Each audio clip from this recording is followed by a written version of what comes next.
श्री स्वामी समर्थ. पशुपती व्रत कसे करायचे आहे त्याविषयी थोडीशी माहिती सांगणार आहे. त्या अगोदर तुम्ही चॅनलला नवीन असाल तर सबस्क्राईब करा आणि व्हिडिओ आवडल्यास लाईक शेअर करा. चला तर मग व्हिडिओला सुरुवात करू. शिवमहापुराण आणि स्कंदपुराण या दोन्हीमध्ये या व्रताचा उल्लेख केलेला आहे. आज आपण त्याबद्दलच थोडीशी माहिती करून घेणार आहोत. वर्षभरातील कोणत्याही महिन्यात आपण 5 सोमवार हे व्रत पूर्ण निष्ठेने, श्रद्धेने आणि भक्तिभावाने जो करतो, महादेव त्या व्यक्तीची इच्छापूर्ती नक्की करतात. तुमच्या मनामध्ये कुठलीही इच्छा असेल, ती खूप दिवसापासून पूर्ण होत नसेल तर ती पूर्ण करण्यासाठी हे व्रत अतिशय उत्तम आहे. तुम्ही ते व्रत एकदम श्रद्धेने आणि मनोभावाने केले तर त्याचे फळ तुम्हाला निश्चित भेटते. पशुपती व्रत हे भगवान शिवशंकरांचे पवित्र व्रत आहे. यासाठी कुठल्याही सोमवारी तुम्ही हे व्रत सुरू करू शकता आणि हे व्रत 5 सोमवार करायचे आहेत. यासाठी सोमवारी सकाळी स्नान करून, स्वच्छ वस्त्र परिधान करून, पूजेचं ताट आणि कलश तयार करून मंदिरात जाऊन शंकरांचा जलाभिषेक करावा. पूजेच्या वस्तू तुम्ही तुमच्या श्रद्धेनुसार घेऊन जाऊ शकता.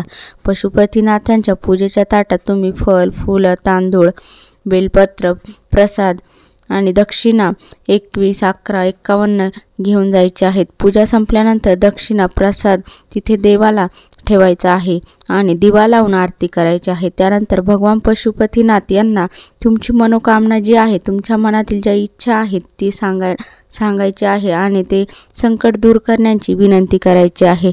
सकाळी पूजा झाल्यानंतर आपल्याला पुन्हा संध्याकाळी पशुपतींची पूजा त्याच मंदिरामध्ये जाऊन करायची आहे. आपण ज्या ठिकाणी सकाळी पूजा केली आहे, संध्याकाळी सुद्धा त्याच ठिकाणी पूजा करायची आहे. आणि आपण पूजा संध्याकाळी जाताना आपल्यासोबत काहीतरी गोड प्रसाद बनवून घेऊन जायचा आहेत आणि त्याचे तिथे गेल्यानंतर 3 भाग करायचे आहेत आणि कणकेचे 6 दिवे घेऊन जायचे आहेत. भगवान शिवशंकरांना हे सगळं समर्पित करावे. पूजेनंतर त्या 3 आपण जो प्रसाद बनवला आहे त्याचे 3 भाग केलेले आहेत. 2 भाग आपण तिथं मंदिरामध्ये ठेवायचे आहेत आणि एक जो भाग आहे तो आपण घरी आणायचा आहे. आणि 6 दिव्यांपैकी 5 दिवे मंदिरात लावायचे आहे आणि 1 दिवा घरी आणायचा आहे. आणि आपण घरी आणल्यावरती घरामध्ये प्रवेश करायच्या अगोदर आपण मुख्य दरवाजाच्या उजव्या हाताला तो दिवा लावायचा आहे आणि तुमच्या मनातील मनोकामना भगवान शिवशंकरांना सांगायची आहे. मगच घरात प्रवेश करायचा. भगवान पशुपतींच्या उपवासात फळं खाल्ली तरी चालतात आणि संध्याकाळी उपवास सोडण्यासाठी आपण जेवण करू शकतो. संध्याकाळच्या पूजेच्या वेळी प्रसादाचे ते 3 भाग आहेत, त्यातील 2 भाग आपण मंदिरात ठेवले आणि 1 भाग आपण घरी घेऊन आलेलो आहे. तो अगोदर ज्याने उपवास केलेला आहे त्याने तो प्रसाद खाऊन उपवास सोडावा आणि नंतर घरातल्या सगळ्यांनाही तो प्रसाद द्यावा. त्यानंतर आपण संध्याकाळी जेवण करू शकतो. या व्रतामध्ये मीठ खाणे वर्ज्य नाही. या पूजेचा आणखीन एक वैशिष्ट्य म्हणजे पहिल्या सोमवारी तुम्ही ज्या मंदिरामध्ये जाऊन, ज्या पशुपतीनाथांच्या मंदिरामध्ये जाऊन या व्रताची सुरुवात केली आहे त्याच मंदिरात प्रत्येक सोमवारी पूजेसाठी जायचं आहे. मंदिर बदलायचं नाही असं शास्त्र सांगतं.